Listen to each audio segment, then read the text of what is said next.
So, I finally had the chance to watch a little bit of the Digimon Adventure 1 remake. This is something that I've known about for a little while, in fact.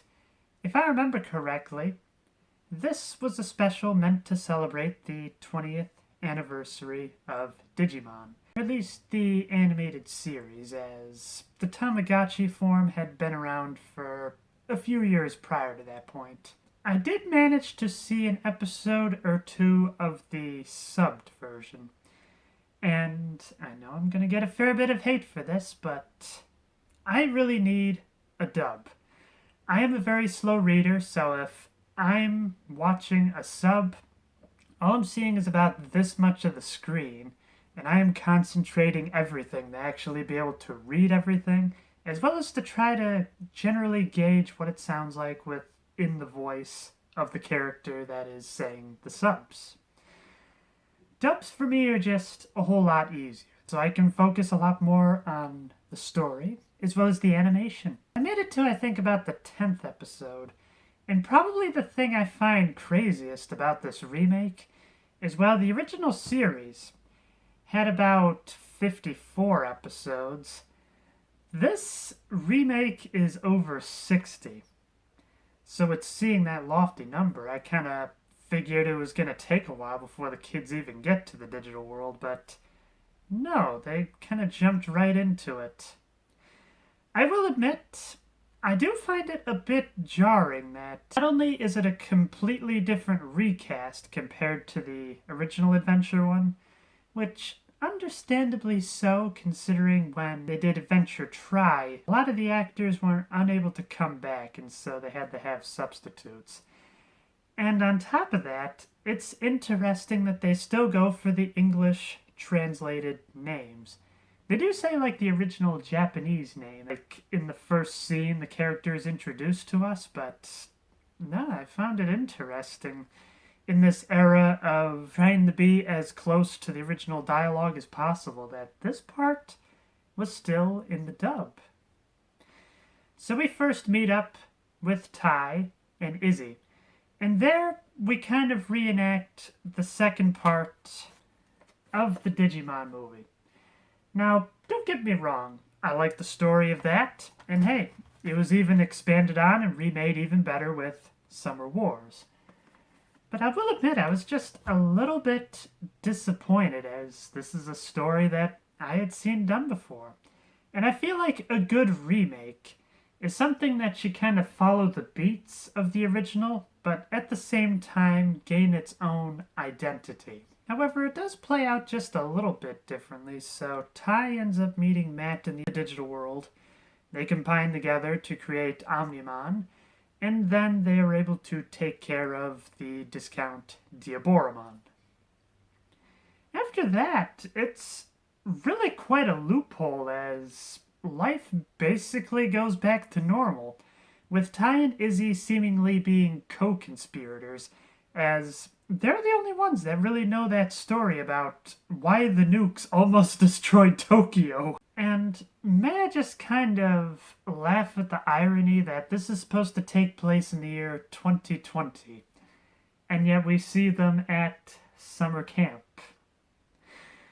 The world did not end. It's not like everybody was quarantined and basically shoved in a Tyvek suit for fear of COVID. But then again, I'm not going to say that as a criticism, because there is no way the writers would have been able to predict something like that.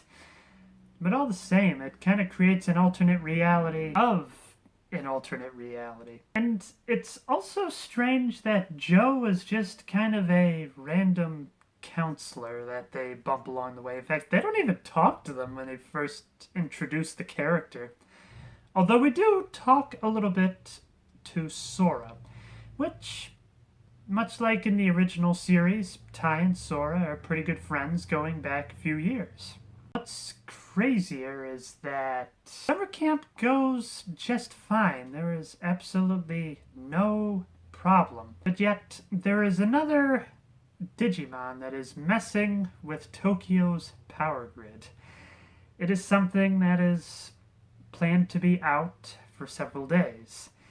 And, well, this is a rather interesting thing to think about, but the power being out for several days basically means, like, groceries are going to become a very hard commodity. You're not going to have refrigeration or anything like that.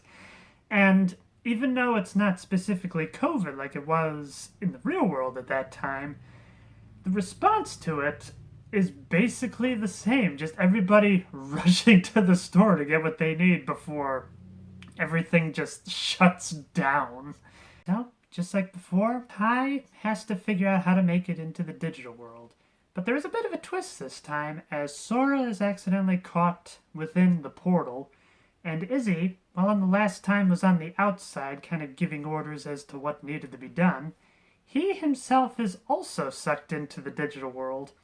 However, he notices that the Digivice also acts as a very powerful communicator, which is kind of fun. The idea that it creates a little bit of a hologram and they can talk to each other that way. From there, I was happy to see that very little was familiar here. I mean, we're in the digital world, but the idea of how the group meets with each other is very different.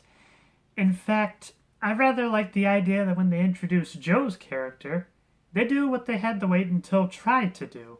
This idea that Joe just doesn't really know how to handle stress, so he just absorbs himself into his studies. And that's his coping mechanism for pretending that everything will be alright. I've got to pass those exams. Although here there's a little less context, because in the original show, it was shown that Joe wanted to be a doctor. But here, Joe just really wants to be the best in the class.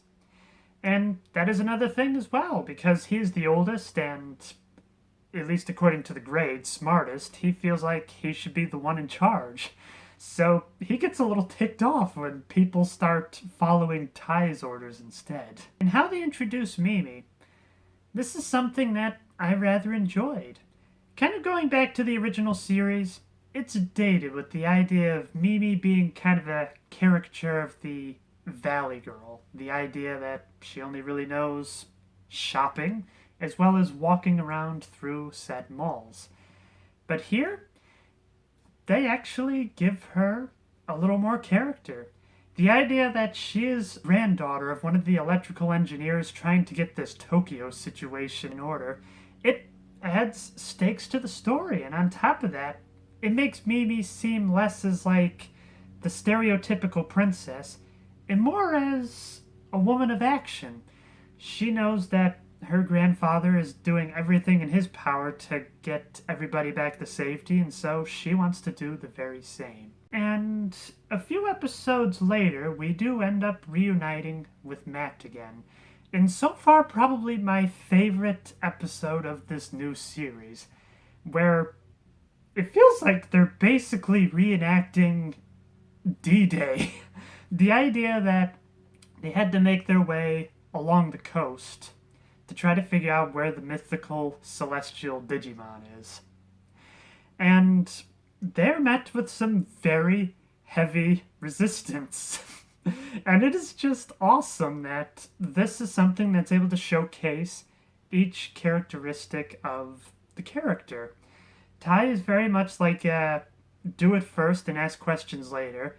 Matt is by himself because he doesn't want to involve anybody else within his personal issues.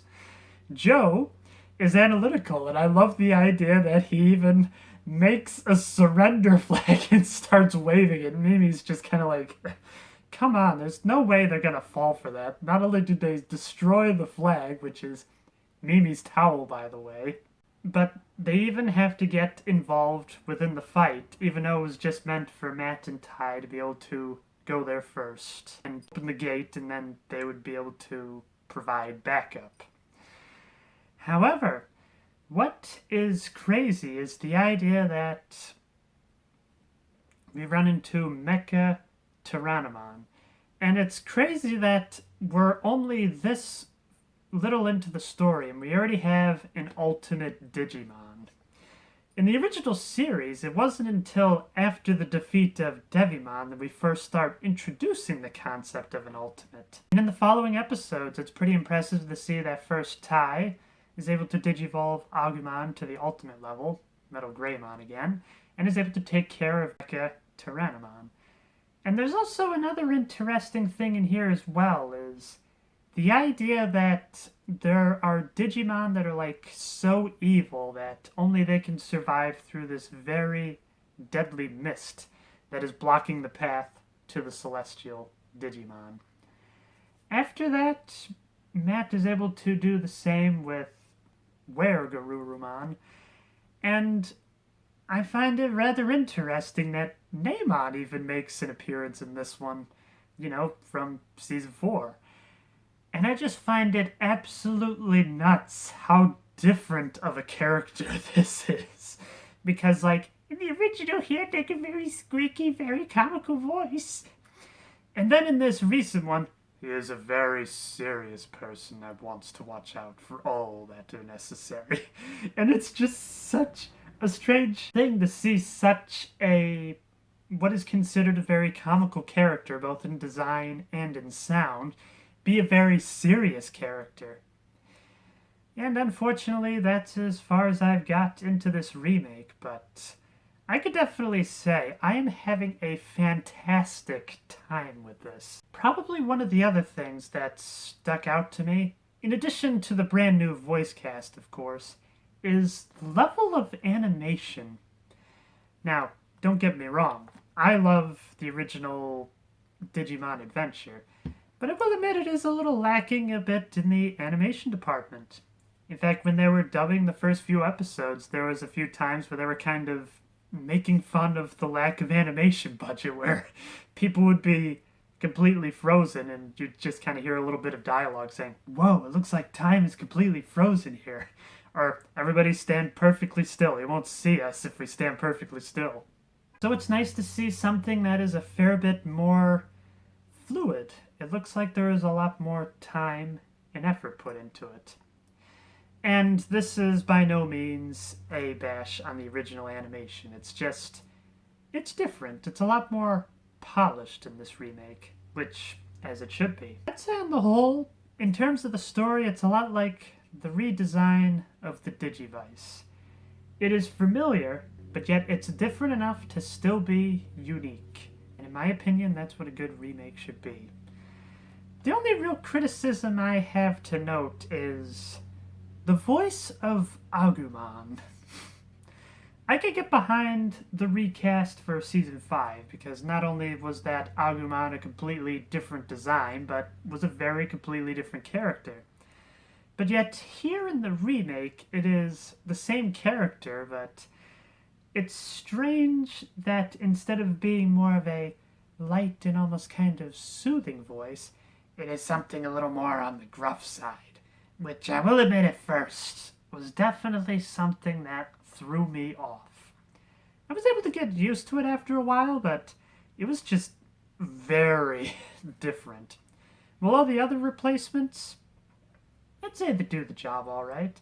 Hard to say if they're necessarily exceptional, but I would say they're probably about on par with the original voice cast. They were able to do the job, and they were able to do it well.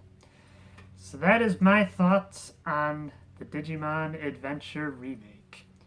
I'd be very curious to hear what your thoughts would be on it as well.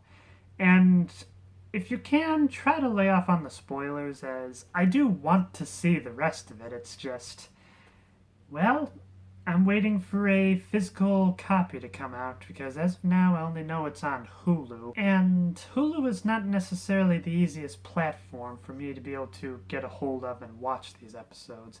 I was able to watch a few of them, but as I mentioned, not all of them. If there is like another platform, or if you know when there is going to be a physical release of the dub, keep me posted. And, like I said before, I'd be curious to hear what your thoughts are on this new series as well. Until next time, keep having fun.